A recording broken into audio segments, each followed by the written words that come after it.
This is a powerful and necessary question. If the mark of the beast is only symbolic, how will it affect real buying and selling? The spirit of prophecy confirms in the great controversy and last day events that Revelation is full of symbolic language, especially when it comes to beasts, marks, and seals. We know when it comes to the beasts, when we compare it to Daniel 7, they are kingdoms or political religious powers. The mark and seal are likewise symbolic, representing internal loyalty and outward compliance. The mark of the beast is enforced false worship by human power. It's not a barcode, it's not a tattoo, it's not a microchip. It's about who you obey. When God's law and man's law contradict, it will be the final test of loyalty. This is why it's symbolic. The mark is not seen by human eyes, but heaven sees it clearly, based on who we worship and obey. But how will this symbolic mark affect buying and selling? Even though the mark is spiritual, the enforcement is literal. Revelation 13:17 says that no man might buy or sell lest he have the mark. This means literal economic control will be used to enforce a spiritual decision. So it's like this. The mark is symbolic. It represents loyalty to man's laws rather than God, but the consequences of not taking it are literal. Economic sanctions, persecution, and social exclusion. Now, the Bible doesn't use modern terms like cashless society, but it does foretell a system of economic control where your ability to buy and sell is dependent upon allegiance. We are seeing the system right now. CBDCs, biometric IDs, social credit scores, and censorship tied to compliance. All of this makes real-time control of money possible.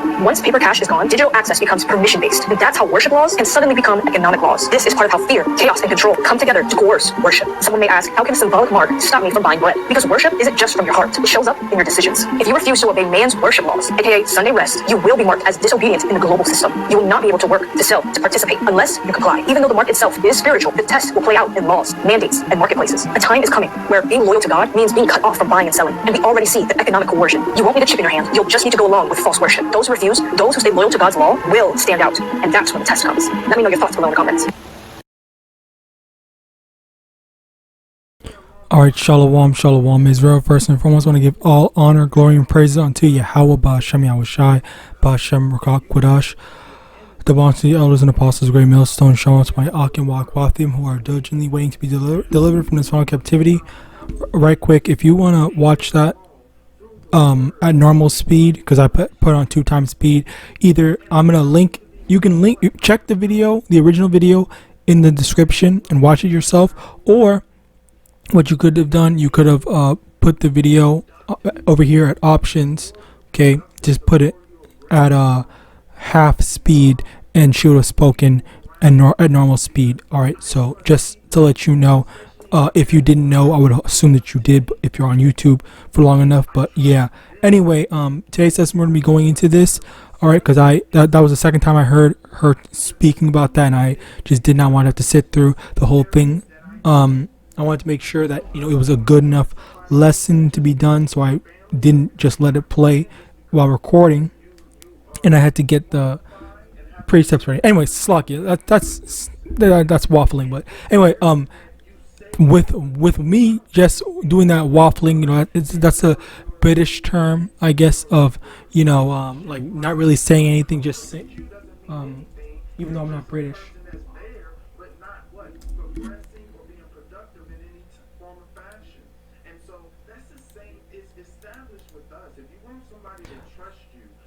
Yeah, the slang term of waffling is to talk or write a lot without giving any useful information or any clear answers. And, you know, that's basically what I was just doing right now with the whole stuff. It was really irrelevant information, but also this is what she was doing here, because this is a very insincere answer that she's giving, because she read it and she just completely disregarded the facts, and she doesn't, and it's like why are you talking about this? Like why even bother? All right, so Revelation chapter 13 verse 16, and he causes all, both small and great, rich and poor, free and bond, to receive a mark in their right hand or in their foreheads, and that no man might buy or sell save he that had the M.A.R.K, or the name of the beast, or the number of his name. So Slakia, basically she is trying, she as long as along with other people keep on trying to say that the mark, M.A.R.K, whatever, is symbolic. It's not a literal physical mark, when it is a literal physical mark, because how you need a literal physical device to pay for things, the same way we literally pay for something now. Like we use credit cards, we use cash, we use whatever bullshit coupons and stuff like that in order to be able to buy and sell stuff. All right, you need the funds for something, and you don't just get it by, you know, oh, I'm thank you. I'll just take it for free. Or, especially in Esau society, ain't nothing is free. All right, but yeah, that's basically the thing. Like, how is it symbolic? How is it a spiritual mark if there are literal physical ramifications that prevent you? Like how Slakia, she even said that no one can see the mark but the Yahweh in heaven.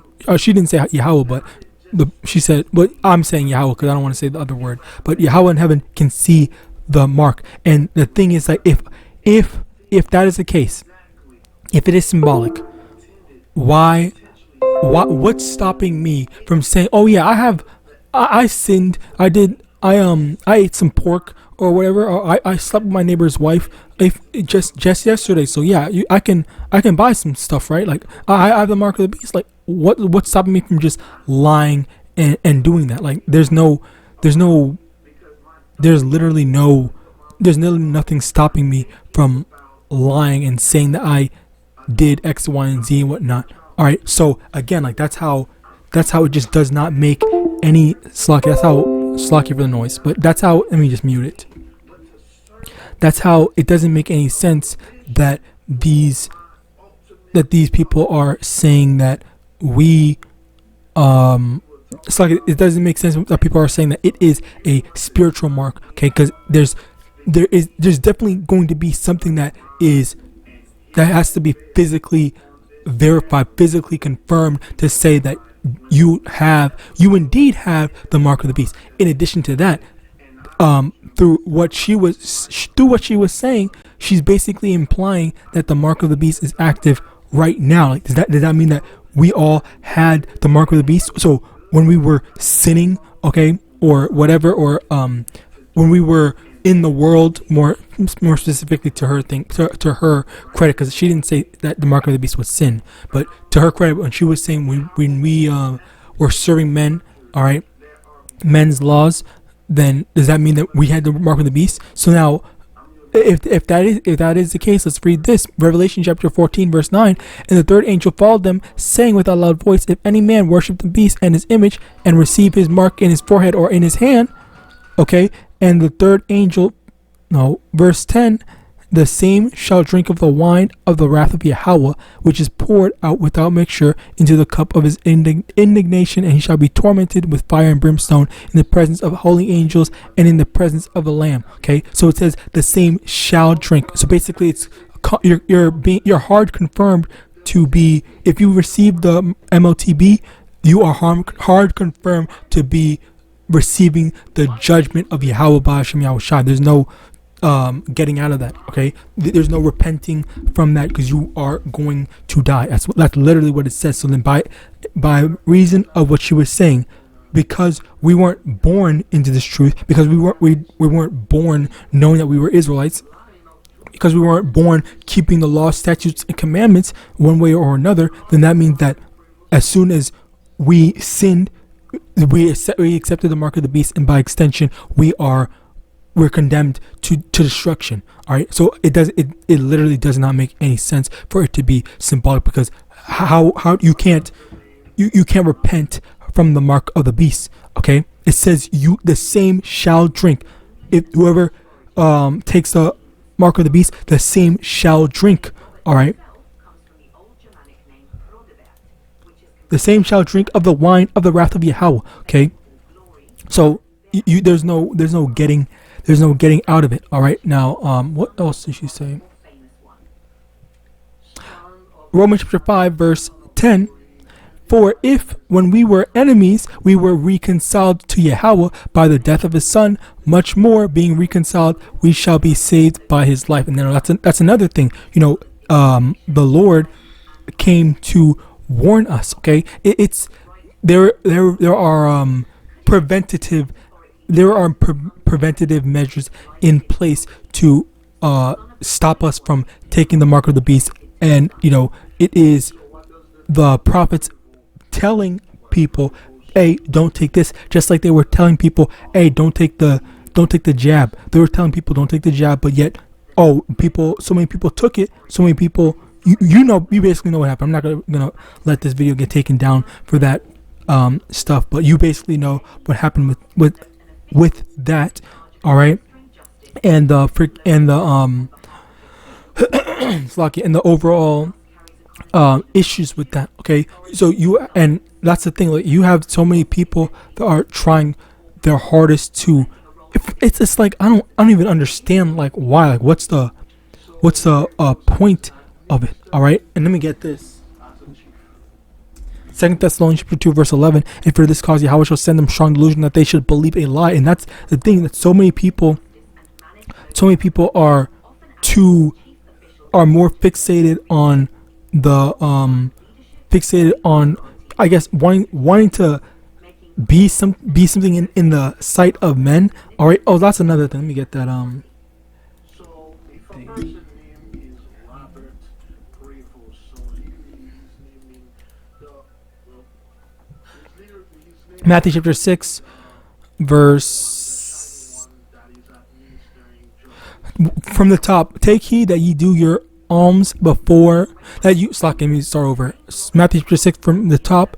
Take heed that ye do not your alms before men to be seen of them, otherwise ye have no reward of your Father which is in heaven. Therefore, when thou doest thine alms, do not sound a trumpet before thee, as the hypocrites do in the synagogues and in the streets, that they may have glory of men. Verily I say unto you, they have their reward.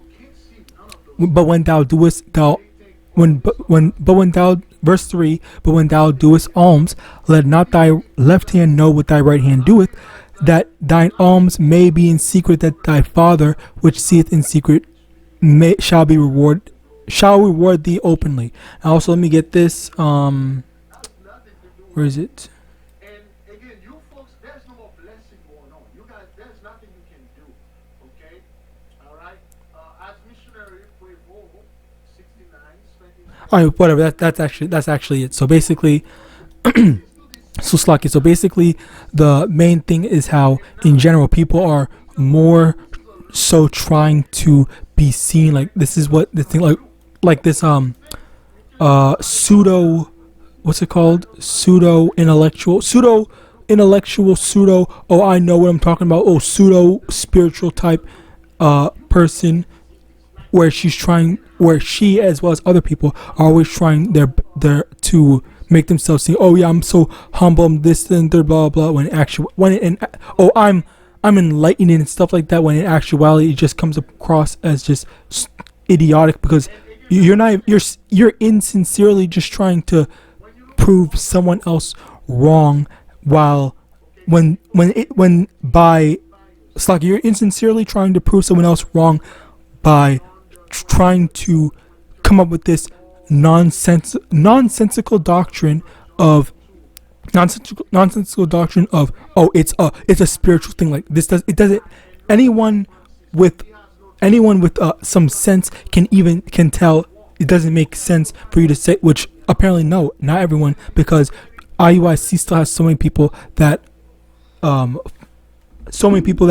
okay with believing, it's sin and whatnot. So, obviously it's not that common, it's not that easy to understand. But the things that what's that dude's name? I was about to say his actual name, but DJT, he is the one that was trying to turn the shit into some sort of cashless stuff. And it's like, as prophecies, okay, are being revealed, as things are starting to look more and more like the MOTB is actually the RFID, and it's actually going to be implemented, as we see the steps drawing closer to that, then it's like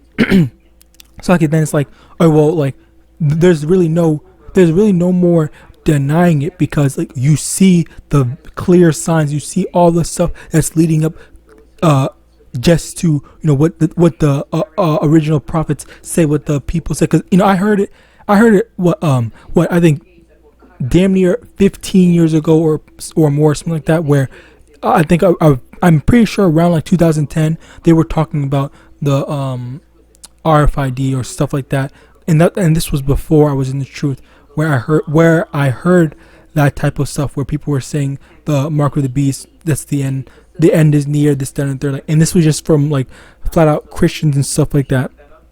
I keep on hearing that one thing where even the Christians in their space, well, I'm not going to say all of them, but some of them are able to put two and two together and just say, okay, you know what, yeah, I see. What the fuck did that say? The symbol is spiritual, the system. Well, how okay, again, like, Slocky, I didn't even know, this is how I get disorganized. How she's saying that the mark is, the MOTB is, the symbol is spiritual, the system is physical. How is the system, okay, the system Slocky, the system is physical, but the symbol is spiritual. So how do you again, as I said before, verify it? Okay, and in the sense of this whole, like, hold on, what did she say? Slock, let me listen to what she said one more time. Bear with me. Somebody say this thing looks like 5 C's. The 16. So again, like, how do you verify your allegiance? How someone's allegiance? All right. Again, it's this goes back into just talking, saying a whole bunch of pseudo intellectual stuff while not really saying anything actually meaningful. All right. Like, there's no real substance in the stuff that she's saying. She's just saying shit. Like, that's it. She's just literally just saying shit. It doesn't mean anything real. All right. Luke chapter 5 verse 32. I came not to call the righteous but sinners to repentance. The Lord, some of us used to be, doing a whole bunch of terrible stuff, like criminals, eating pork, sinning, and all this stuff. So okay, so does that mean that we accept the thing? How do we? That means that we have the thing in our heads / right hands from eating pork or doing all that stuff. Like, you have that would imply that you have to be perfect at all times, which we're not.